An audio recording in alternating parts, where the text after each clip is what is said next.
ஐந்து கரத்தனை ஆனை முகத்தனை எந்தின் இளம்பிறை போலும் எய்ச்சனை நந்தி மகந்தனை ஞான கொழுந்தனை பொந்தையில் வைத்தடி போற்றுகின்றேனே. நாளின் செய்யும் மனிதானின் செய்யும் என்னை நாடி வந்த கோவலின் செய்யும் கொடுங்கூற்று என் செய்யும் குமரேச திரு தாளும் சிலம்பும் சதங்கையும் தண்டையும் சண்முகமும் தோலும் கடம்பும் எனக்கு முன்னே வந்து தோன்றினே. சர்வமங்கல மங்கல்யே சிவ சர்வத்த சாதிகே சரண்யே திரியம்பிகே கௌரி நாராயணி நமோஸ்துதே. ஞானம் நந்தவனம் தேவம் நிர்மலம் ஸ்படிகாக்கிருதிம் ஆதாரம் சர்வ வித்யாநாமய கிரீவம் உபாஸ்மகே. வணக்கம். 2025 ஆண்டு சனி பெயர்ச்சி பலன்கள் எப்படி இருக்கும்? அப்போ எந்த ராசியிலிருந்து எந்த ராசிக்கு பெயர்ச்சி அடைகிறார் அப்படின்ற விஷயத்தையும், அந்த ராசியிலே அவர் இருந்தால், அதாவது அது ஜென்மம்னு சொல்லுவோம், ஜென்ம சனி அப்படின்னு சொல்லுவோம்.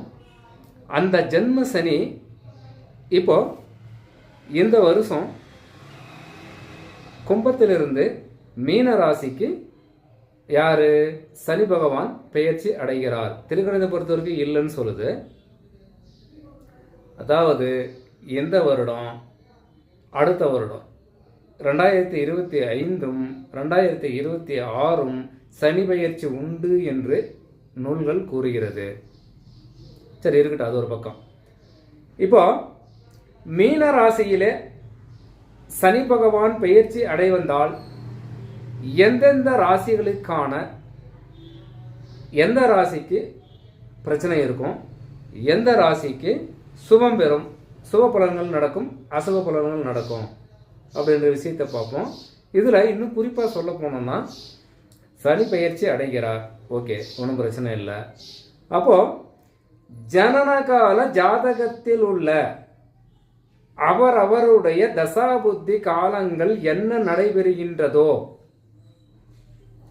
அதற்கு ஏற்றது போலத்தான் கிரக நிலைகள் அவருடைய ஜனன ஜாதகத்திலே உள்ள நிலைகளை பொறுத்துத்தான் பலன்கள் நடக்கும். இதான் சூட்சமம். அந்த ராசியில் இருக்கு இது சுபம், அந்த ராசியில் இருக்கு இது அசுபம், ஏழ்றையா வந்துருச்சா முடிஞ்சு போச்சா, இப்படியெல்லாம் சிந்திக்கிறது தப்பு அப்படின்னு சொல்லலாம். அப்போ எந்த ராசியிலே இருந்தால் அது ஒப்பிட்டு பார்க்கணும். அதாவது என்ன சொல்றோம்னா, ஜனன கால ஜாதகத்தில் இப்போ இந்த வருஷம் மீனத்தில் மாறி இருக்கா, அப்போ உங்களுடைய ஜனன கால ஜாதகத்திலே மீன ராசியிலே எந்த கிரகம் உள்ளது, அது எது வேணாலும் இருக்கட்டும், அந்த ராசியினுடைய காரக தத்துவங்கள் எதுவோ, அது எது வேணாலும் இருக்கட்டும், அது அஸ்தமனம் அடைந்தாலோ வக்ரம் பெற்றாலோ அசுப பலன்களை அது கொடுத்துரும். சுபத்தன்மையில் இருந்தால் அந்த காரக தத்துவங்கள் குரு பார்வை பெற்று இருந்தாலும் சுப பலன்களையே கொடுக்கும். இதுதான் சூட்சமம். சனி பயிற்சியா அது ஆயிடும், அந்த ராசிக்கு பிரச்சனை, இது ஆயிடும், இந்த ராசிக்கு பிரச்சனை, அப்படியெல்லாம் பொதுவாக பேசக்கூடிய அது பொது சமாச்சாரம். அப்போ மீன ராசியில் சனி பெயர்ச்சி அடைஞ்சிருக்குதுன்னா அது ஜென்மம், மேஷத்துக்கு பாதம், கும்பத்திற்கு விரயம்.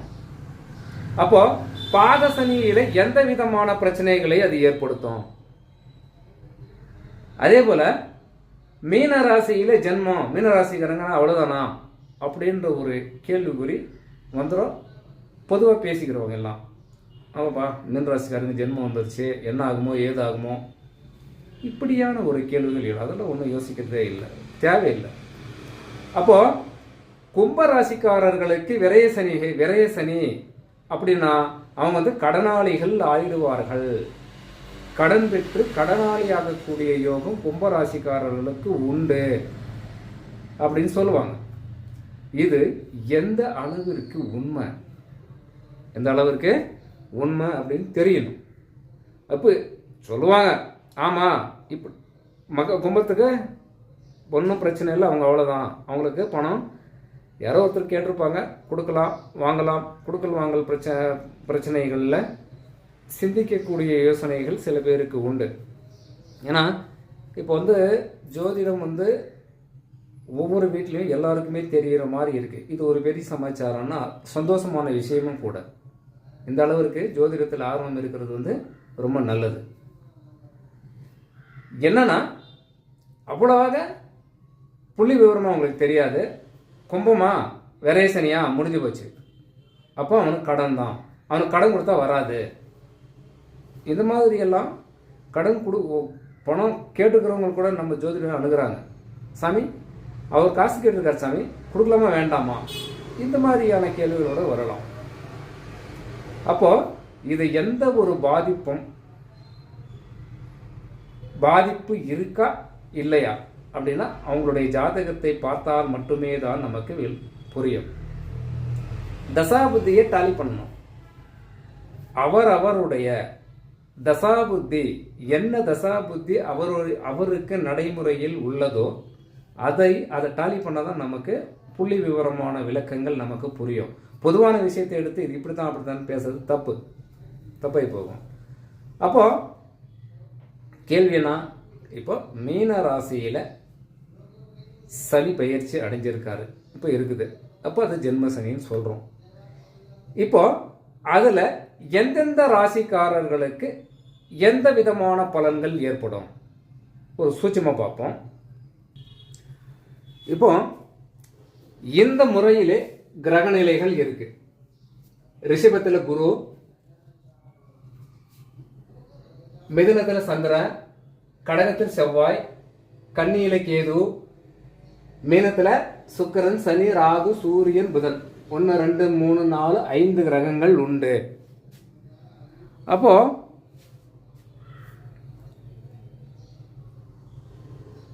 இந்த சனி தாக்கம் யாருக்கு அதிகமாக கொடுக்காது அப்படின்ற ஒரு சூட்சமாக இருக்கு. அது எப்படி நாம் கண்டுபிடிக்கணும் தெரிஞ்சுக்கணும் அப்படின்னா, சனிக்கு இடம் கொடுத்த கிரகம்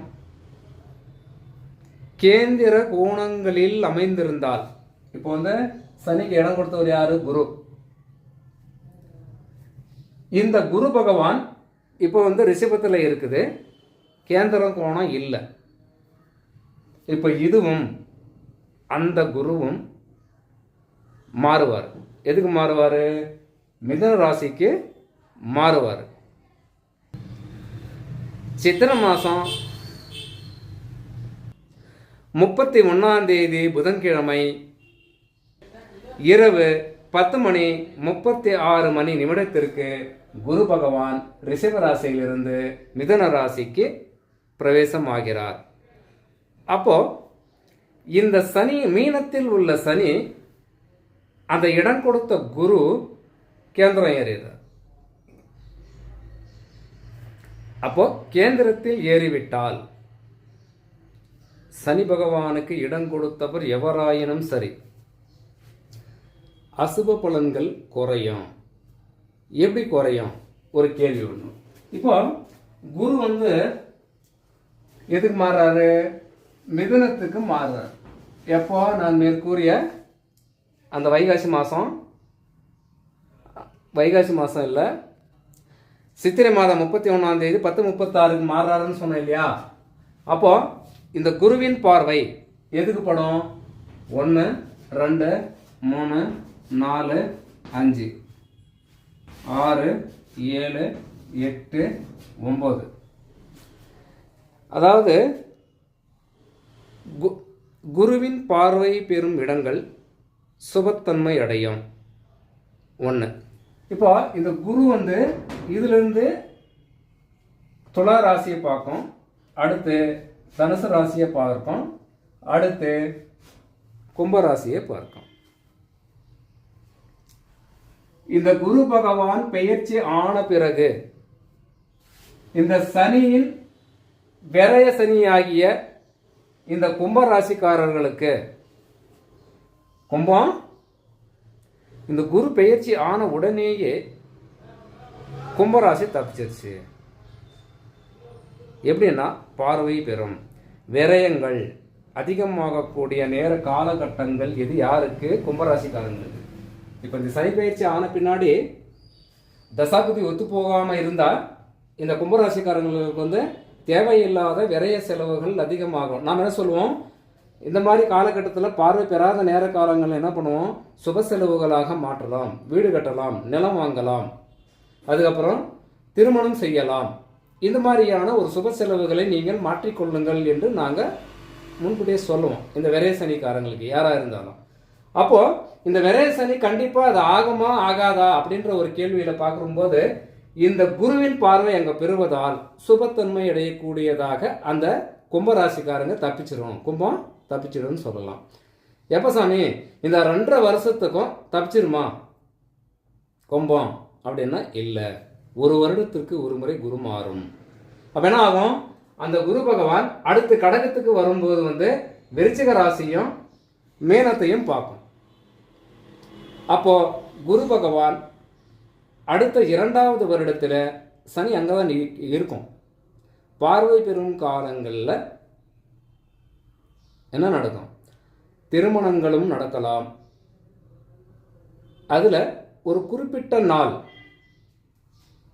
குறிப்பிட்ட நாளிலிருந்து ஆடி மாதம் 2லிருந்து 26ஆம் தேதி வரை, ஐப்பசி மாதம் 23ஆம் தேதியிலிருந்து கார்த்திகை மாதம் 13ஆம் தேதி வரை, மாசி மாதம் 14 முதல்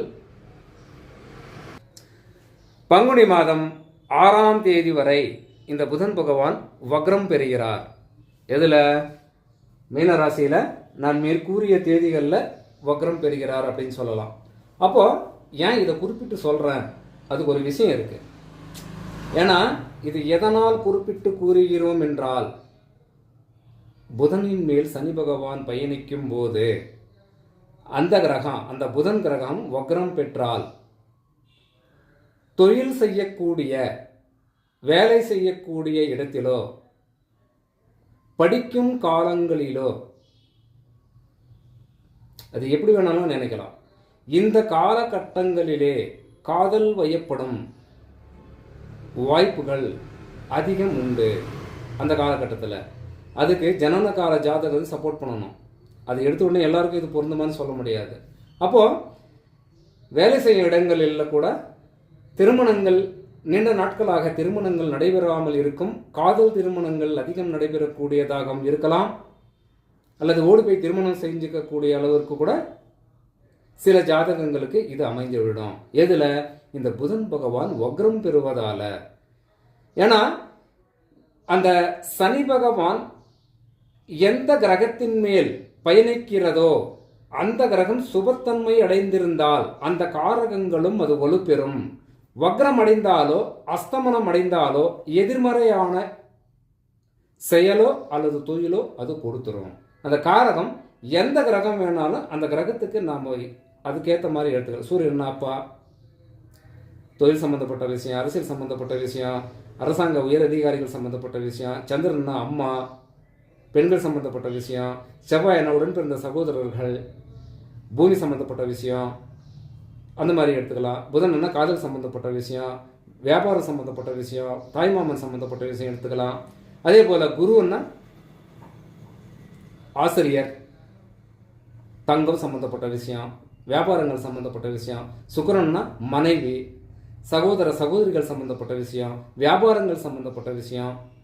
சனியன்னா அதாவது இல்லாத ஒரு பிரச்சனையை உருவாக்கக்கூடியதாக கூட சில ஜாதகங்களுக்கு இது அமைந்துவிடும். அப்போ எந்த காரகத்தின் மேல் அது பயணிக்கிறதோ அந்த காரகம் அந்த இடத்துல சுபத்தன்மை அடைந்திருந்தால் அந்த ஜாதகனுக்கு அந்த காலகட்டங்கள் சுபத்தன்மையே ஏற்படும். வக்ரம் அடைந்தாலோ அஸ்தமனம் அடைந்தாலோ எதிர்மறையான விளக்கங்களை, தொழில்களை, செயல்களை அது செய்து கொடுத்துரும் அப்படின்னு சொல்லலாம். யாரு? சனி பயிற்சி ஆகும்போது, சனி பயணிக்கும் போது. அப்போ ஒவ்வொரு ஜாதகத்திலும் அந்த மீன ராசியில பல கிரகங்கள் பல பேருக்கு ஏதோ ஒரு கட்டத்தில் இருக்கும்.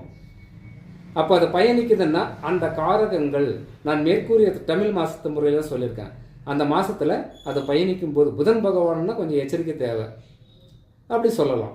அப்போ சனிக்கு இடம் கொடுத்த காரகம், இடம் கொடுத்த கிரகம் கேந்திர கோணம் ஏறி இருந்தால் சுபத்தன்மை அடையும்.